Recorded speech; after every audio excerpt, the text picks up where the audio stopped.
dalam sistem peradilan pidana Indonesia yang diadakan oleh Persada, yaitu Pusat Pengembangan Riset Sistem Peradilan Pidana Fakultas Hukum Universitas Brawijaya. Yang hadir pada pagi hari ini. Dan pada episode pertama ini yaitu membahas mengenai penguatan kejaksaan secara kelembagaan dalam peraturan perundang-undangan. Mohon maaf karena pada langsung dari studio UBTV, inilah liputan selengkapnya. Pada pagi hari ini, pertama-tama mari kita panjatkan puji syukur kehadirat Allah Subhanahu wa taala.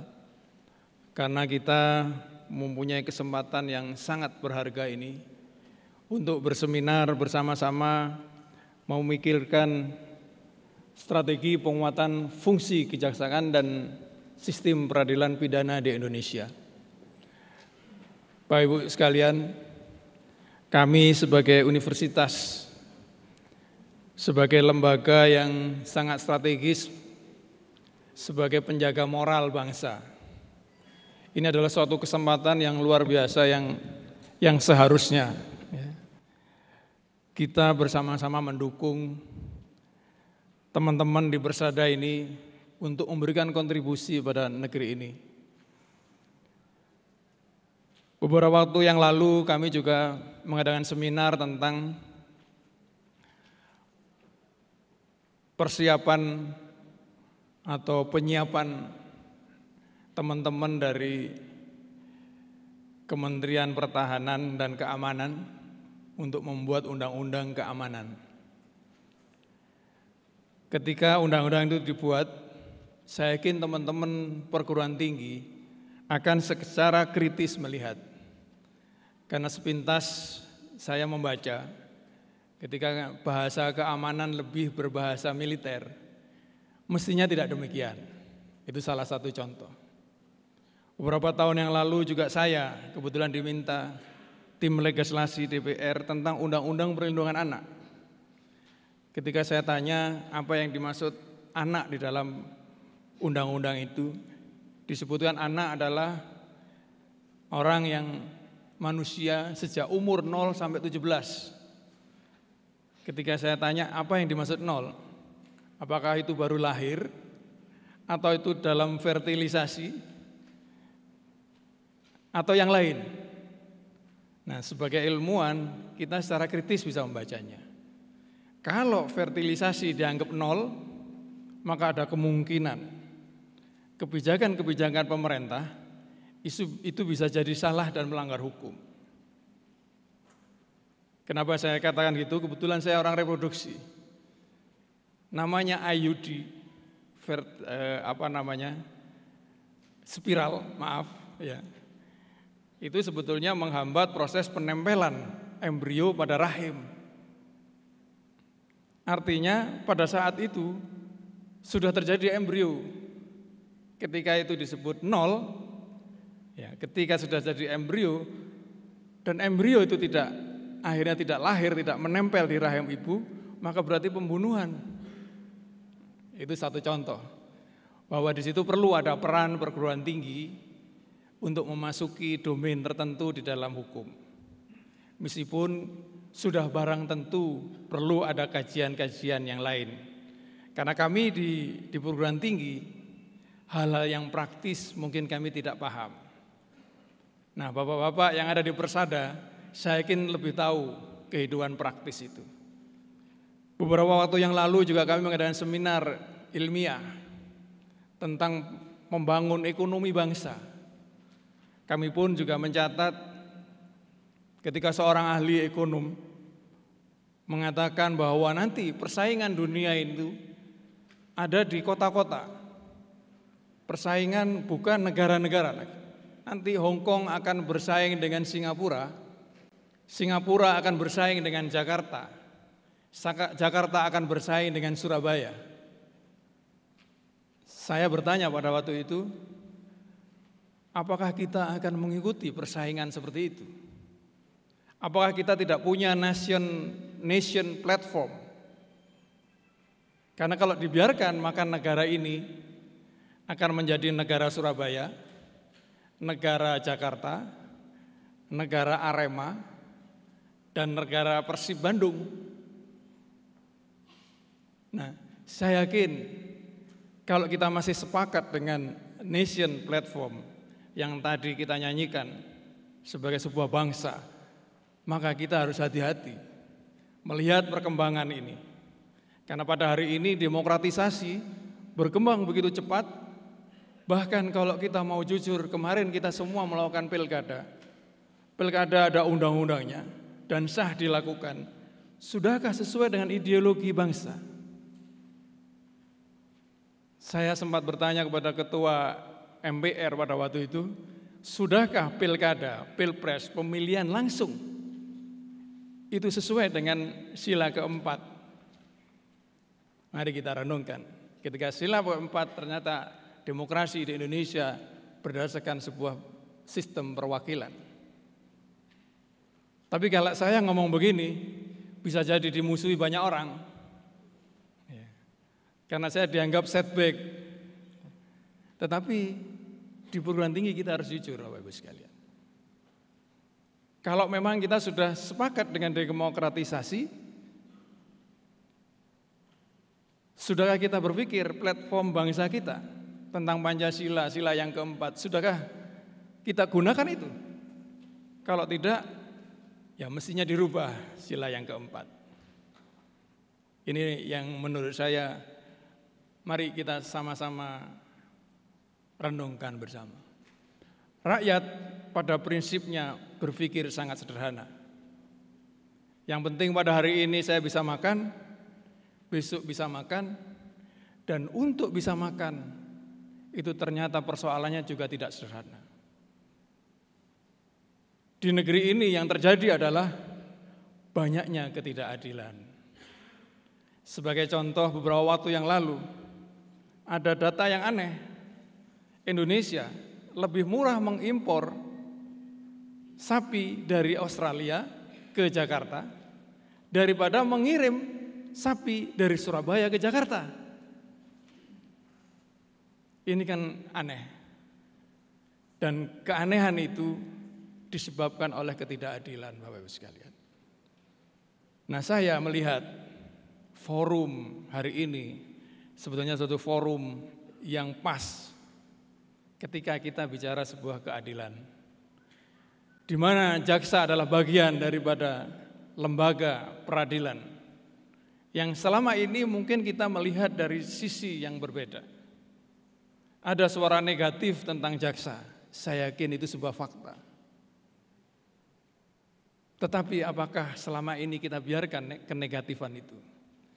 Kita semua perguruan tinggi, rakyat dan bangsa ini punya tanggung jawab untuk itu.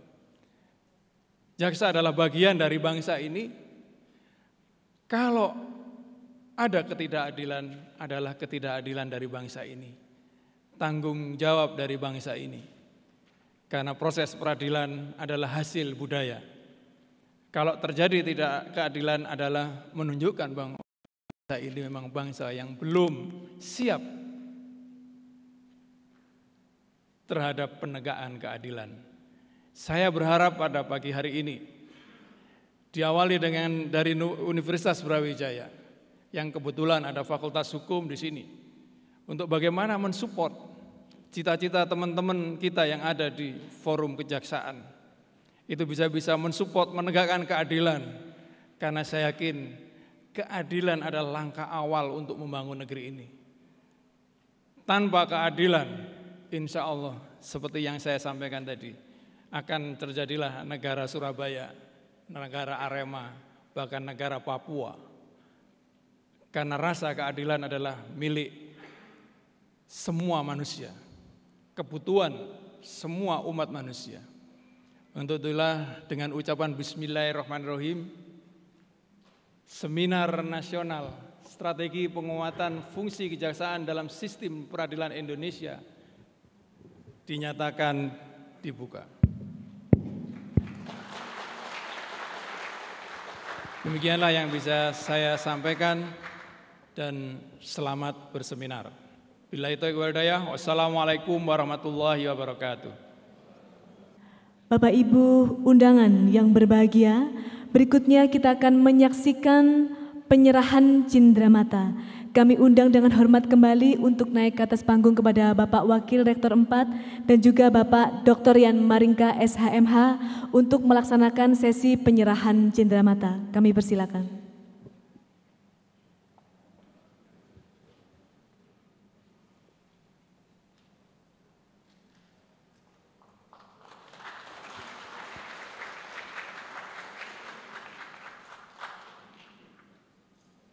Baik, berikutnya adalah penyerahan cenderamata dari perwakilan Jaksa Agung RI kepada perwakilan Universitas Brawijaya.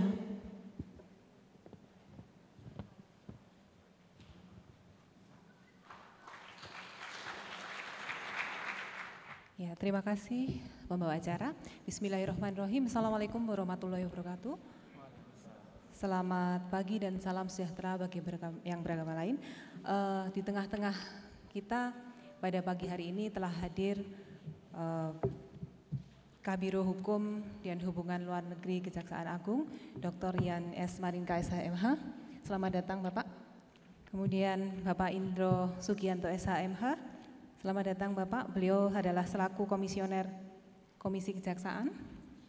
Kemudian hadir pula di tengah-tengah kita Bapak Coki Ramadan SHLLM dari MAPI FHUI, selamat datang. Mengawali acara ini sebelum Kabiro Hukum dan Hubungan Luar Negeri Kejaksaan Agung Dr. Yan S. Maringka SHMH menyampaikan keynote speech dari Kejaksaan Agung, terlebih dahulu izinkan saya membacakan kurikulum vitae dari para pemateri. Dr. S. Maringka SHMH lahir di Jakarta 11 Oktober 1963. Saat ini menjabat sebagai Kabiro Hukum dan Hubungan Luar Negeri Kejaksaan Agung RI. Pendidikan dari Fakultas Hukum Universitas Krishna Dwi Payana Jakarta dan Universitas Hasanuddin Makassar.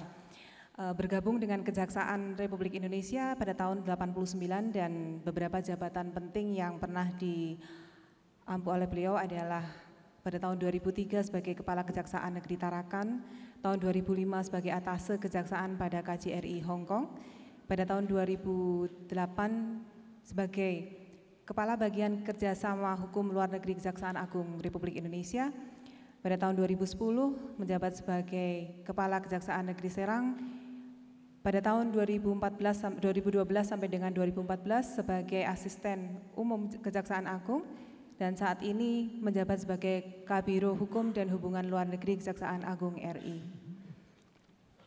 Selanjutnya untuk pemateri yang kedua, Bapak Indro Sugianto. Ya, kita lihat fotonya di depan dan beliau hadir di sebelah saya. Tidak asing bagi kami karena beliau adalah alumni dari Fakultas Hukum Universitas Brawijaya pada tahun 82, betul begitu ya Pak ya? Pada tahun 82. Beliau sekarang menjabat sebagai komisioner Komisi Kejaksaan. Dan pembicara selanjutnya adalah Bapak Coki Ramadan SHLLM, saat ini sebagai Ketua Harian MAPI dan pendidikan beliau dari Fakultas Hukum Universitas Indonesia dan University of Washington. Kesibukan beliau sekarang menjadi pengajar tamu di Fakultas Hukum UI dan Fakultas Hukum UGM, dan salah satu fokus penelitiannya adalah reformasi mengenai kejaksaan. Luar biasa, marilah kita berikan tepuk tangan untuk para pemateri. Baiklah Bapak Ibu hadirin sekalian, selanjutnya kami persilahkan kepada Bapak Kabiro Hukum dan Hubungan Luar Negeri Kejaksaan Agung, Dr. Yan S. Maringka SHMH, untuk membacakan keynote speech dari Jaksa Agung Republik Indonesia, dilanjutkan dengan penyampaian materi. Mohon maaf sebelumnya karena keterbatasan waktu beliau. Untuk pemateri pertama tidak kami panel, jadi sekitar kurang lebih 1 jam waktu dan tempat kami berikan kepada Bapak Dr. Yan S. Maringka untuk menyampaikan pembacaan keynote dan materinya, dilanjutkan dengan tanya jawab. Setelah itu baru kami akan memanel 2 pemateri berikutnya. Waktu dan tempat kami persilakan. Saya izin berdiri, tidak di tempat, karena saya akan membacakan sambutan dari Bapak Jaksa Agung.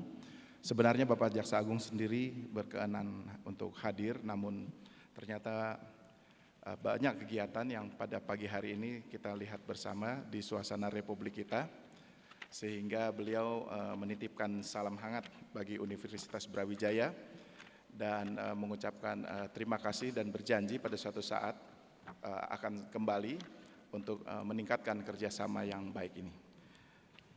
Saya akan membacakan. Assalamualaikum warahmatullahi wabarakatuh.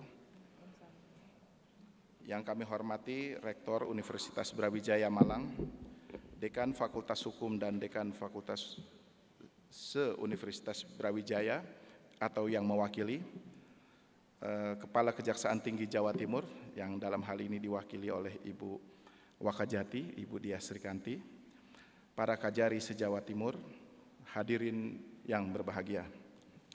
Pertama-tama marilah kita panjatkan puji syukur kehadirat Allah Subhanahu wa Ta'ala, Tuhan Yang Maha Esa, karena atas izinnya pada pagi hari ini kita semua dapat berkumpul di gedung UBTV Universitas Brawijaya dalam keadaan sehat walafiat untuk menghadiri seminar nasional dengan tema Strategi Penguatan Fungsi Kejaksaan dalam Sistem Peradilan Pidana di Indonesia. Selanjutnya izinkan saya menyampaikan penghargaan yang setinggi-tingginya kepada Rektor beserta segenap jajaran Sivitas Akademika Universitas Brawijaya atas kerjasama yang sangat baik sehingga kegiatan ini dapat terselenggara dengan baik. Ucapan terima kasih juga kami ucapkan kepada para narasumber yang telah berkenan hadir pada kesempatan yang berbahagia ini untuk memberikan kontribusi, ide, gagasan segar dalam rangka memperkaya hasanah kita akan strategi dan upaya mewujudkan penegakan hukum yang bermartabat serta berkeadilan. Hadirin yang kami muliakan, seminar pagi hari ini dirasakan sangat tepat dan perlu di tengah sorotan yang begitu banyak terhadap posisi dan kinerja kejaksaan dalam kiprah penegakan hukum yang salah satunya bermuara pada isu penguatan lembaga kejaksaan. Sejalan dengan itu, Kejaksaan Tinggi di seluruh Indonesia telah melaksanakan kegiatan focus group discussion mengenai penguatan kejaksaan dalam konstitusi sebagai salah satu pelaksanaan rangkaian kegiatan Hari Bakti yang telah jatuh pada tanggal 22 Juli 2015 yang lalu. Dalam kesempatan tersebut, berbagai akademisi dan pembicara tingkat nasional telah memberikan sumbangsi pemikiran para guru besar hukum tata negara, antara lain Profesor Dr. Saldi Isra, Profesor Dr. Laika Marjuki, Profesor Amzulian Rifai, LLM, PhD, Profesor Dr. Yos Johan Utama, Profesor Mahfud MD, dan lain sebagainya, yang seluruhnya pembicara tersebut memiliki persepsi yang sama, mendorong penguatan kejaksaan dalam sistem ketatanegaraan.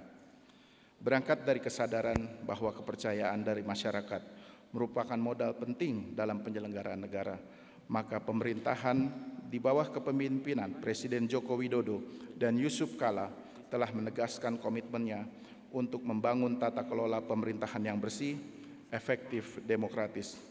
Sejalan dengan tujuan tersebut, maka kehadiran negara dalam melakukan reformasi sistem dan penegakan hukum yang bebas korupsi, bermartabat, dan terpercaya merupakan prasyarat utama guna mewujudkan kondisi yang kondusif bagi pembangunan ekonomi yang kuat, berdaya saing sehingga bangsa Indonesia bisa maju dan bangkit bersama-sama dengan bangsa lainnya.